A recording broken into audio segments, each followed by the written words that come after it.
Never underestimate the potency and deceptive malice of the British political mind. In responding to the threat posed by Imperial Germany during the First World War, the British propaganda campaign made much of the atrocity tale, the nun-raping German and the baby bayoneting Hun.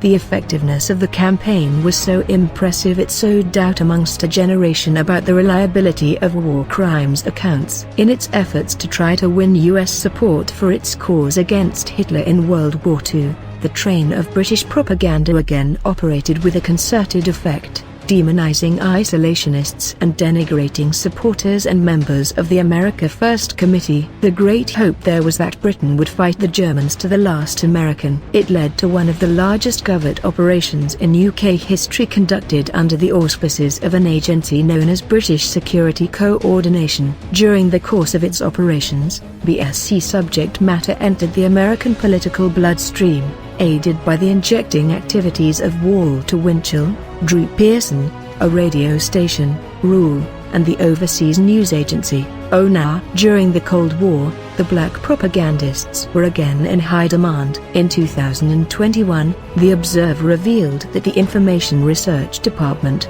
IRD, had done its bit to egg on the massacres of communists and sympathizers in Indonesia in 1965. Pamphlets supposedly authored by seething Indonesian patriots but cooked up by the dark musings of the IRD, called for the elimination of the Indonesian Communist Party, the PKI. The deaths that followed numbered in the hundreds of thousands. The IRD, which had, at its height in the mid-1960s, a staff of 360, had a primary purpose: to counter Soviet propaganda and its effects in Britain. It had its origins in the opening shots of the Cold War, established in 1948, but found itself behind the efforts of various sections of Whitehall already dedicated to the anti-Soviet effort. Its program was more engaged and more ambitious than previously thought. It's very clear now, Rory Cormack, an authority on subversion and intelligence history, explained to The Guardian,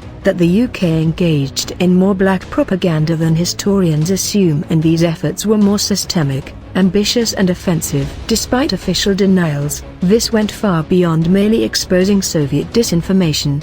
The effects of propaganda can be perversely insidious. Allies or friendly nations can be used and abused if the aim is to advance the security of the propagandist. As Howard Beck laconically puts it in describing the consequences of black propaganda, truth or falsity, as determined by any standard, is not raised. Propaganda which achieves its end may be entirely true, it may be entirely false. Expedient rationality alone governs the choice of means. The IRD shows that, while it was more modest in scale to its US, Soviet and East European counterparts, it could hold its own in terms of inventiveness. It specialized in creating fake news sources and false statements designed to stir pots of racial tension, create instability, and foster social and political chaos. A feature of the black propaganda campaign was the forging of statements by official Soviet bodies and entities. The Soviet-run news agency Novosti was something of a favorite, given the release of 11 fake statements supposedly authored by the body between 1965 and 1972. In the wake of Israel's lightning victory during the Six-Day War of 1967,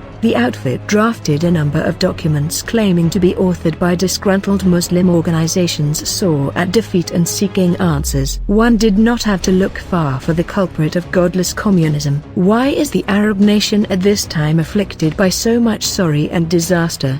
Asks a statement purportedly issued from the League of Believers, a fictional Islamist organization. Why were the brave forces defeated in the jihad by the evil heathen Zionists? The reason: that we are departing from the right path. We are following the course chosen for us by the communist atheists, for whom religion is a form of social disease. Other material focused on existing and influential organizations, such as the Muslim Brotherhood. One pamphlet from the IRD, supposedly issued by the group, takes issue with the quality of Soviet weaponry. As for the Soviets themselves, they were filthy-tongued atheists who had little time for Egyptians, mere peasants who lived all their lives nursing reactionary superstitions. In Africa, propaganda efforts were made to malign the activities of Soviet front organizations such as the World Federation of Democratic Youth. Nationalist, revolutionary figures were also targeted. A statement from early 1963,